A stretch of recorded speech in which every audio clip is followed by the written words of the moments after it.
ഹരിയാനയിലാണ് നമ്മളിപ്പോൾ ഉള്ളത്. കോൺഗ്രസിന്റെ പ്രചരണം അതിശക്തമായി തന്നെ ഇവിടെ തുടരുകയാണ്. ഇന്ന് അവസാന ദിവസം കൂടിയാണ്. ഇപ്പോൾ കെ സി വേണുഗോപാൽ 24 ചേരുന്നുണ്ട്. സർ, ഈ പ്രചരണം ഇതുമായി ബന്ധപ്പെട്ട് മൂന്നാം ദിവസം ഇവിടെ ഇങ്ങനെയുണ്ട്.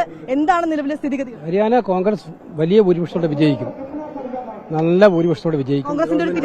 കോൺഗ്രസിന്റെ ഒരു തിരിച്ചുവരവ് കൂടി ശക്തമായിട്ടുള്ള തിരിച്ചുവരവ്. നോർത്ത് ഇന്ത്യയിലത്തെ കോൺഗ്രസിന്റെ തിരിച്ചുവരവിന്റെ ഏറ്റവും വലിയ സൂചനകളാണ് ഹരിയാനയിൽ നിന്ന് വരുന്നത്. ഞാൻ ഈ സജീവമായി പ്രചരണ രംഗത്ത് താങ്കളെയും കൂടി കാണുന്നുണ്ട്. വലിയ പ്രചരണ രംഗമുണ്ട്, വലിയ ജനപങ്കാളിത്തം കൂടിയുണ്ട്. ഈ ജനപങ്കാളിത്തം കോൺഗ്രസിന് അനുകൂലമാകുമെന്നുള്ളത് തീർച്ചയായിട്ടും നമ്മൾ വിജയിച്ചിരിക്കും.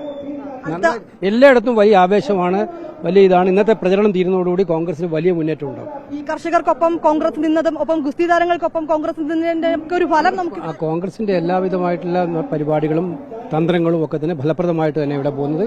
അതിന്റെ ഫലം തെരഞ്ഞെടുപ്പിലുണ്ടാവും. കോൺഗ്രസ് സർക്കാർ രൂപീകരിക്കും.